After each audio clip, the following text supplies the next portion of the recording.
నమస్తే, welcome to one TV news. ముందుగా bulletin లో హెడ్లైన్ చూద్దాం.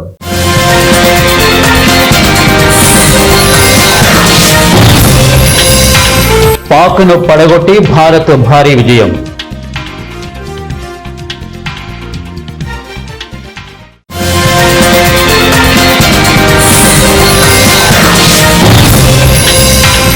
ఆందోళనలకు తలొగ్గేది లేదు బ్రిటన్ ప్రధాని.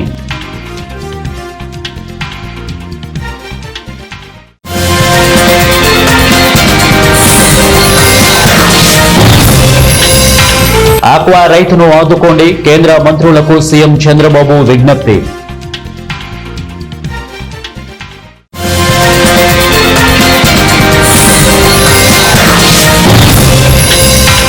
నా మేధస్సు విలువ నెలకు 200 కోట్లు, డబ్బుకు కొదవలేదు కేంద్ర మంత్రి నితిన్ గడ్కరీ.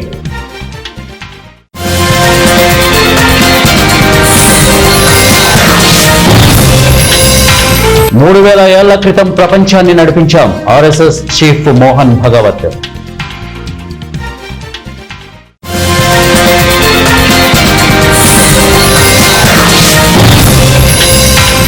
ఆంధ్రప్రదేశ్లో అరుదైన ఘటన, ఒకే రోజు కలెక్టర్లుగా సంతకం చేసిన భార్యాభర్తలు. బులెటిన్లో డీటెయిల్ చూద్దాం. ఆసియా కప్ లో దాయాది పాకిస్తాన్ పై భారత్ బెబ్బులిలా గర్జించింది. పహల్గాం ఉగ్రదాడి తర్వాత జరిగిన తొలి పోరులో పాక్ ను చీల్చి చెండాడుతూ టీమిండియా విజయ బావుట ఎగరవేసింది. బాయ్కాట్ నిరసన మధ్య ఉద్విగ్నంగా సాగిన మ్యాచ్ లో పాక్ ను తమ స్పిన్ తంత్రంతో పడగొడుతూ స్వల్ప స్కోర్ కే పరిమితం చేసింది. ఆపరేషన్ స్పిన్ త్రయం కుల్దీప్ యాదవ్, అక్షర్ పటేల్, వరుణ్ ధాటికి పాక్ చిగురు టాకులా వణికింది. ఇక బంతి ముట్టుకుంటే అవుట్ అన్న రీతిలో మన స్పిన్నర్లు పాక్ పై ముప్పేట దాడి చేశారు. స్వల్ప లక్ష్య ఛేదనలో యంగ్ డైనమిక్ అభిషేక్ వీరవిహారం చేయగా సూర్యకుమార్, తిలక్ వర్మ జట్టును గెలుపు తీరాలకు చేర్చారు. కనీసం కరచాలనం లేకుండానే పాక్ పై భారత్ భారీ విజయాన్ని ఖాతాలో వేసుకుంది. వలసలకు వ్యతిరేకంగా బ్రిటన్ లో భారీ నిరసన ర్యాలీ నిర్వహించిన విషయం తెలిసిందే. యునైటెడ్ కింగ్డమ్ పేరిట లండన్ వీధుల్లో నిర్వహించిన ప్రదర్శనలో 1,00,000 మందికి పైగా ఆందోళనకారులు పాల్గొన్నారు. వారిని చెదరగొట్టేందుకు పోలీసులు ప్రయత్నించగా వాటర్ బాటిల్స్, వస్తువులతో దాడులు చేశారు. ఈ పరిణామాలను బ్రిటన్ ప్రధాని కీర్ స్టార్మర్ తీవ్రంగా ఖండించారు. ఆందోళనలకు తలొగ్గే ప్రసక్తే లేదన్నారు. జాతీయ జెండా ముసుగులో హింసకు పాల్పడుతున్న అతివాదులకు బ్రిటన్ ఎప్పటికీ లొంగిపోదని ప్రకటించారు. ప్రజలకు శాంతియుతంగా నిరసన తెలిపే హక్కు ఉంది. అయినప్పటికీ రంగు నేపథ్యం ఆధారంగా పౌరులను లక్ష్యంగా చేసుకోవడానికి సహించబోము. అధికారులపై దాడి చేయడం ద్వారా ఆందోళనకారులు చట్టాన్ని తమ చేతుల్లోకి తీసుకోలేరు. సహనం, వైవిధ్యం, గౌరవం అనే పునాదులపై బ్రిటన్ నిర్మితమైంది. జాతీయ జెండా దేశంలో వైవిధ్యతను సూచిస్తోంది. హింస, భయం, విభజనకు చిహ్నంగా ఉపయోగించుకునేందుకు దానిని ఎప్పటికీ అప్పగించబోము అని ఓ వార్తా సంస్థతో బ్రిటన్ ప్రధాని కీర్ స్టార్మర్ పేర్కొన్నారు. అమెరికా విధించిన సుంకాలతో ఇబ్బంది పడుతున్న ఆక్వా రైతాంగాన్ని ఆదుకోవాలని కేంద్రానికి సీఎం చంద్రబాబు విజ్ఞప్తి చేశారు. ఈ మేరకు వివిధ శాఖల కేంద్ర మంత్రులకు ఆదివారం ఆయన వేర్వేరుగా లేఖలు రాశారు. జీఎస్టీ, ఆర్థిక వెసులుబాట్లు వంటి అంశాలు పరిశీలించాలని ఆర్థిక మంత్రి నిర్మలా సీతారామన్ కు, ఇతర దేశాలతో ఒప్పందాలు కుదుర్చుకునేలా చూడాలని వాణిజ్య పరిశ్రమల మంత్రి పీయూష్ గోయల్ కు దేశీయ మార్కెట్ పెంచేందుకు చర్యలు తీసుకోవాలని మత్స్యశాఖ మంత్రి రాజీవ్ రంజన్ సింగ్ లేఖలు రాశారు. ఏపీకి జాతీయ స్థాయిలో రొయ్యల ఎగుమతుల్లో 80% వాటా, సముద్ర ఉత్పత్తుల ఎగుమతుల్లో 34% వాటా ఉంది. ఇక 21,246 కోట్ల విలువైన సముద్ర, మత్స్య ఉత్పత్తులు ఏపీ నుంచి ఎగుమతి అవుతున్నాయి. సుంకాలు పెరగడంతో రాష్ట్రంలో ఆక్వా రంగంపై ఆధారపడిన 2.5 లక్షల ఆక్వా రైతు కుటుంబాలతో పాటు ఆక్వా అనుబంధ రంగాలపై ఆధారపడిన 30 లక్షల మంది ఇబ్బందులు ఎదుర్కొంటున్నారు. సుంకాల ప్రభావంతో 25,000 కోట్ల మేర నష్టం జరిగి ఉంటుంది. 50% మేర ఎగుమతుల ఆర్డర్లు రద్దయ్యాయి. దాదాపు 2,000 కంటైనర్లలో జరుగుతున్న ఎగుమతులపై 600 కోట్లు భారం పడింది అని కేంద్ర మంత్రుల దృష్టికి తీసుకువెళ్లారు. ఇక ఆక్వా రైతులను ఆదుకునేందుకు రాష్ట్ర ప్రభుత్వం చర్యలు చేపట్టిందని, ఆక్వా ఫీడ్ ఉత్పత్తిదారులతో జరిగిన చర్చల ఫలితంగా కేజీ ఫీడ్ ఎంఆర్పీపై 9 రూపాయలు మేర తగ్గించగలిగామని, ఆక్వా రైతులకు సబ్సిడీతో ట్రాన్స్ఫార్మర్లు సరఫరా చేసే ఆలోచన చేస్తున్నామని వివరించారు. ఎగుమతిదారులకు, ఆక్వా కంపెనీలకు బ్యాంకుల నుంచి ఆర్థిక సహాయం, వడ్డీ చెల్లింపులపై 240 రోజుల పాటు మారటోరియం విధించాలని కేంద్ర ఆర్థిక మంత్రిని కోరారు. వడ్డీ రాయితీ కల్పించడంతో పాటు ప్రొజెన్ రొయ్యలపై ఉన్న 5% జీఎస్టీని తాత్కాలికంగా మినహాయించడం వంటి చర్యలు తీసుకోవాలని కోరారు. అమెరికా కాకుండా ఇతర దేశాలకు ఆక్వా మార్కెట్ను విస్తరించే అంశంపై దృష్టి పెట్టాలని సీఎం సూచించారు. EU, దక్షిణ కొరియా, సౌదీ, రష్యాకు ఆక్వా ఎగుమతులు పెరిగేలా ఆయా దేశాలతో ఫ్రీ ట్రేడ్ ఒప్పందాలు కుదుర్చుకునే అంశాన్ని పరిశీలించాలని అన్నారు. పెట్రోలులో 20% ఇథనాల్ వాడకంపై సామాజిక మాధ్యమాల్లో చర్చ జరుగుతుండడం, ఈ చర్య ద్వారా వ్యక్తిగత లబ్ధి పొందారంటూ తనపై వస్తున్న ఆరోపణలపై కేంద్ర రహదారులు రవాణా శాఖ మంత్రి నితిన్ గడ్కరీ వ్యాఖ్యలు చేశారు. ఆసక్తికర వ్యాఖ్యలు చేశారు. తన మేధస్సు విలువ నెలకు 200 కోట్లు అని, ఆర్థిక ప్రయోజనాల కోసం దిగజారే ప్రసక్తే లేదని చెప్పారు. ఇక నాగపూర్లోని అగ్రికోస్ వెల్ఫేర్ సొసైటీ కార్యక్రమంలో గడ్కరీ ఈ వ్యాఖ్యలు చేశారు. ముందుగా ఒక మాట చెప్పనియండి, ఇదంతా సొంత సంపాదన కోసం చేయడం లేదు. నేను చెప్పుకుంటే మీరు మరో రకంగా ఆలోచించవచ్చు. నాకు పుష్కలంగా ఆదాయం ఉంది. నా మెదడు విలువ నెలకు 200 కోట్లు. నాకు డబ్బుల కొరత లేదు అని అన్నారు. తన కుమారులకు తాను ఐడియాలు ఇస్తుంటానని, అవకతవకలకు ఎప్పుడూ పాల్పడేది లేదని స్పష్టం చేశారు. E20 పెట్రోల్ వాడకాన్ని ప్రభుత్వం ప్రోత్సహిస్తుండడంపై చర్చ జరుగుతుండగా గడ్కరీపై కాంగ్రెస్ విమర్శలు చేసింది. ఇథనాల్ పై ప్రభుత్వ విధానం వల్ల కేంద్ర మంత్రి కుమారులు ప్రయోజనం పొందారని, ఇక ఇందువల్లే ఇథనాల్ ప్రొడక్షన్ పై చురుగ్గా లోబియింగ్ చేస్తున్నారని విమర్శించారు. 3000 ఏళ్ల క్రితమే భారతదేశం ప్రపంచాన్ని నడిపించిందని, కానీ ఏ ఒక్క దేశాన్ని వశపరుచుకోవడం కానీ, ఇతరుల వాణిజ్యాన్ని అణగదొక్కడం కానీ చేయలేదని రాష్ట్రీయ స్వయం సేవక్ సంఘర్ సంఘచాలక్ మోహన్ భగవత్ అన్నారు. భారత్ ఎక్కడికి వెళ్లినా ఆ దేశానికి నాగరికత, జ్ఞానం వచ్చిందని, పంచిందని తెలిపారు. ఇక ప్రహ్లాద్ పటేల్ రాసిన నర్మదా పరిశ్రమ పుస్తకావిష్కరణ కార్యక్రమంలో ఆయన మాట్లాడారు. మనం ప్రపంచాన్ని నడిపించాం, ఏ దేశాన్ని లోబర్చుకోలేదు, ఎవరి వాణిజ్యాన్ని దెబ్బతీయలేదు, మనం ఎవరిని కన్వర్ట్ చేయలేదు, ఎక్కడకు వెళ్లినా నాగరికత, జ్ఞానం పంచాము, పవిత్ర గ్రంథాలు చదివి జీవితాన్ని మెరుగుపరుచుకున్నాము. ప్రతి దేశానికి సొంత ఐడెంటిటీ ఉంటుంది, ప్రతిదీ అక్కడే ఉంటుంది. అయితే వారి మధ్య మంచి కమ్యూనికేషన్ అనేది ఉండాలి. ఇప్పుడు అది లేదు అని మోహన్ భగవత్ అన్నారు.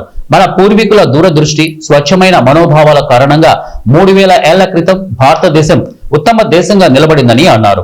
3000 సంవత్సరాలు ప్రపంచంలో ఎలాంటి ఘర్షణలు లేవని, టెక్నాలజీ ప్రగతి ఎంత గొప్పగా ఉన్నా పరిస్థితి క్షీణించలేదని, మానవ జీవితం సంతోషంగా, సంస్కారవంతంగా ఉండేదని అన్నారు. ఆంధ్రప్రదేశ్ రాష్ట్ర వ్యాప్తంగా ఇటీవలే జిల్లా కలెక్టర్ల బదిలీలు భారీగా జరిగాయి. దాదాపుగా 12 జిల్లాల కలెక్టర్ల బదిలీకి సంబంధించిన ఉత్తర్వులను కూటమి ప్రభుత్వం జారీ చేసింది. ఈ బదిలీలో ఓ అరుదైన సంఘటన జరిగింది. బహుశా ఏపీ రాష్ట్ర చరిత్రలోనే ఏదో అరుదైన సంఘటన కావచ్చు. ఇంతకు ముందు ఇలాంటి జరగలేదేమో కానీ ఇప్పుడు జరిగింది. అదేంటంటే ఒకే రోజు ఇద్దరు భార్యాభర్తలు కలెక్టర్లుగా నియామకమయ్యారు. నెల్లూరు జిల్లాకు ఇటీవల జరిగిన బదిలీల్లో కలెక్టర్ గా హిమాంశు శుక్లా బాధ్యతలు చేపట్టారు. అదే రోజున ఆయన భార్య అయిన కృతికా శుక్లా కూడా పల్నాడు జిల్లాకు కలెక్టర్ గా బాధ్యతలు స్వీకరించారు.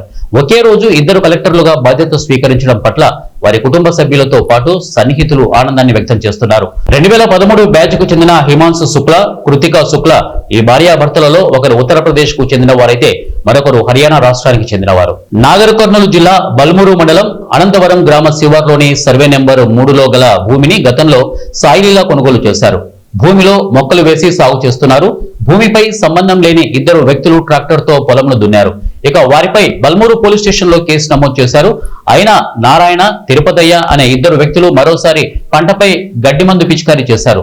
దాదాపు 2 ఎకరాల మొక్కజొన్న పంట ఎండిపోయింది. ఇక బల్మూరు PS లో ఫిర్యాదు చేసినా పట్టించుకోకపోవడంతో సదరు వ్యక్తి మీడియాను ఆశ్రయించారు. లక్షల రూపాయలను నష్టపరిచిన వ్యక్తిపై సంబంధిత అధికారులు చర్య తీసుకోవాలని బాధితులు వ్యవసాయ పొలంలో నిరసన వ్యక్తం చేశారు.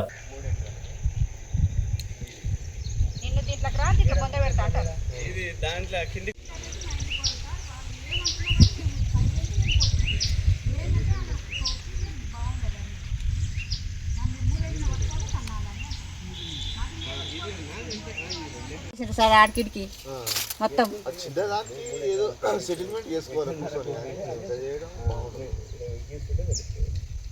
అది సూరాపూర్ గ్రామం సార్. నా పేరు అతినారపు సాయిలీల సార్. మేము ఈ భూమిని 6.5 ఎకరాలు 10 సంవత్సరాల క్రితం కొనుగోలు చేసినాం సార్. అయితే మాది 10 గుంటలు ఉందని అతినారపు నారాయణ, మండల తిరుపతయ్య మాది 10 గుంటల భూమి ఉంది అని మేము మొక్కజొన్న పంట వేసినాం సార్. ఒకసారి దుక్కి దున్నిండ్రు, సంవత్సరం నెల 10 రోజుల క్రితం దుక్కి దున్నిండ్రు. మళ్ళీ మేము స్టేషన్ దగ్గరకు వస్తే సార్ ఉండి మక్కలు వేసుకోండి అంటే మక్కలు వేసుకున్నాము. 20 నెల రోజుల క్రితం మళ్ళీ మక్కచెను దున్నిండ్రు. అయినా అది ఖరాబ్ అయింది అని మళ్ళీ మధ్యలో మేము ఖాళీ స్థలంలో ఉలువలు వేసినాము. మళ్ళీ మేము 11 తారీఖు అట్లా హైదరాబాద్ పోయినాము. మేము మా సార్ ఇంటి దగ్గరనే ఉన్నాడు. ఆదివారం నైట్ టైంలో వచ్చి గడ్డి మందు కొట్టిపోయారు సార్. ఇది మొత్తము ఎక్కడన్నర పొలం వరకు మాది పాడైంది సార్. ఇది మాకు వీళ్ళ నుంచి కొంచెం ప్రాణం భయం కూడా ఉంది సార్. వీళ్ళ నుంచి ఈ తిరుపతి నుంచి అతినారపు నారాయణ మండల తిరుపతి వీళ్ళ నుంచి మాకు ప్రాణ భయం కూడా ఉంది. మాకు ఏదైనా న్యాయం చేయాలని మేము కోరుకుంటున్నాం సార్. ఈ పంట నష్టాన్ని న్యాయం చేయాలని కోరుకుంటున్నాం. జగిత్యాల పట్టణంలోని వాణినగర్లో శనివారం రాత్రి కొరకంటి సాయికృష్ణ అనే యువకుడు తన జన్మదినం సందర్భంగా తల్వార్తో కేక్ కట్ చేస్తూ ప్రజలకు ఇబ్బందులు కలిగిస్తూ చేసిన వీడియో చూసిన వారు ఒక్కసారిగా ఆందోళనకు లోనయ్యారు. ఈ విషయంపై జగిత్యాల పట్టణ పోలీసులు కేసు నమోదు చేసి దర్యాప్తు చేపట్టారు.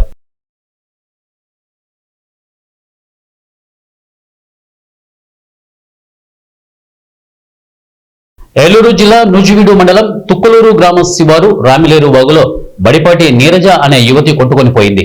మరికుంట గ్రామంలో చర్చికి వెళ్లి తిరిగి వస్తూ వాగు దాటుతుండగా ఈ సంఘటన చోటు చేసుకుంది. వాగులో కొట్టుకుపోయిన నీరజను రక్షించేందుకు స్థానికులు పోలీసులు ప్రయత్నించారు.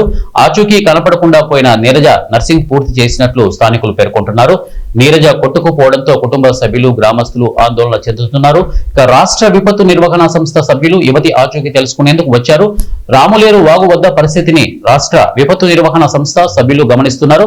ఘటనా స్థలానికి చేరుకుని వెంటనే చర్యలు చేపట్టాలని ఆదేశించిన సబ్ కలెక్టర్ బోలిపల్లి వినూత్న ఆదేశించారు.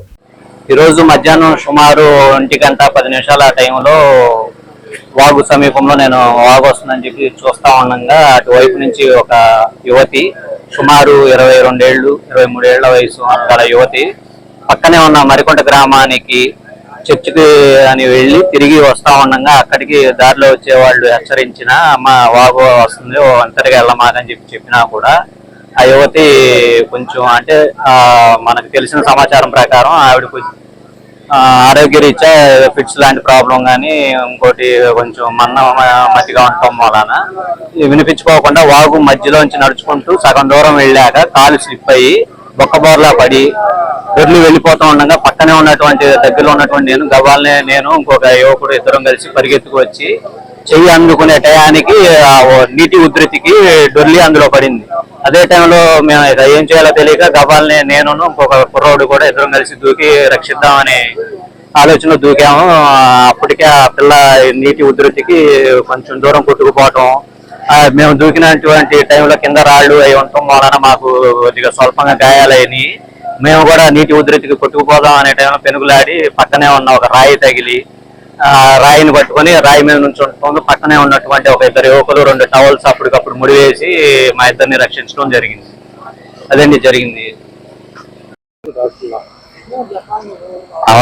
చర్చికి వెళ్ళి వస్తుందండి. వచ్చిన తర్వాత ఏమైందంటే మామూలుగా బండి ఎక్కి వచ్చేసిన తర్వాత అక్కడ బండి దిగి వాగు ఎక్కువ వస్తుంది కదా నడుచుకుంటాం అనుకుంది. ఈలోపు పోలీసు వారు కానిస్టేబుల్ వారు వచ్చేసి తీసుకొద్దాం అనుకున్నారు. ఈ లోపు ఆమె ఏం చేసిందంటే మామూలుగా నడుచుకుంటూ వచ్చేసి మేమే నడుచుకుంటూ వస్తాం కదా ఈ పెద్ద వాగు కదా అని చెప్పి రోజు తిరిగే వాగు కదా అని చెప్పి మెలకోకుండా ఉంది. ఈ లోపు కాలు జారి ఏం జరిగిందంటే కానిస్టేబుల్ 2-3 ఎదురు నడుచుకుంటూ వెళ్ళారు. వెళ్ళిన తర్వాత దాని గురించి ఈ లోపు గవికిన చెప్పు జారు కాలు జారు మొత్తం దాంట్లో పడిపోయి ఇది జరిగింది. జరిగిన తర్వాత 2-3 గ్రామస్తులు ఎవరన్నా కానివ్వండి దగ్గరలో ఉన్న వాళ్ళు గవికను దూకి మోకేసుకొని మొత్తం ఎత్తికారు. ఎతికినా సరే దానివల్ల ఏం దొరకలేదు, ఆచూకీ దొరకలా ముందు, తర్వాత దాని గురించి పోలీసు వారు కూడా ఇప్పుడు వరకు ఎదుగుతానే ఉన్నారు. ఇప్పుడు వరకు గట్టిగా 30 మంది 40 మంది పోలీసులు ఎక్కడే ఉన్నారు ఉద్దంపుగా. దాని గురించి అయితే ఏం ఆచూకీ అయితే దొరకలా. ఊర్లలో నేను హెవీ రెయిన్ఫాల్ వస్తుంది అని అందరికి చెప్తున్నప్పుడు ఆ దారి వైపు పోలీసులు పెట్టి అందరినీ పెట్టి ఆపుతున్నారు. ప్రాణులు పోతున్నాయమ్మా. మేము చేస్తాము. మేము చెప్పిన ఇన్స్ట్రక్షన్స్ మీరు ఊర్లో వాళ్ళు మీరు కూడా మాకు కోఆపరేట్ చేయాలి కదా. లైఫ్ లాస్ అయింది, ఇప్పుడు దీన్ని ఎలా మనం ఇది చేస్తాము?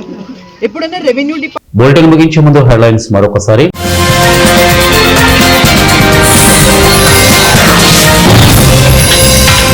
పాక్ను పడగొట్టి భారత్ భారీ విజయం.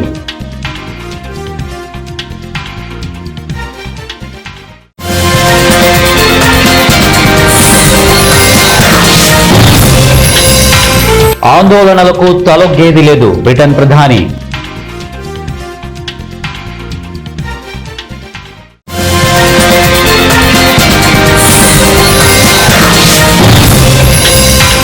ఆక్వా రైతును ఆదుకోండి, కేంద్ర మంత్రులకు సీఎం చంద్రబాబు విజ్ఞప్తి.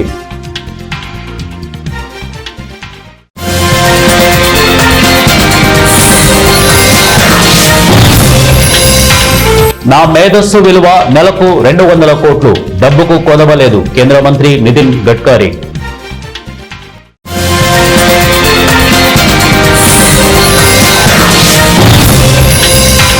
మూడు 2000 ఏళ్ల క్రితం ప్రపంచాన్ని నడిపించాం, ఆర్ఎస్ఎస్ చీఫ్ మోహన్ భగవత్.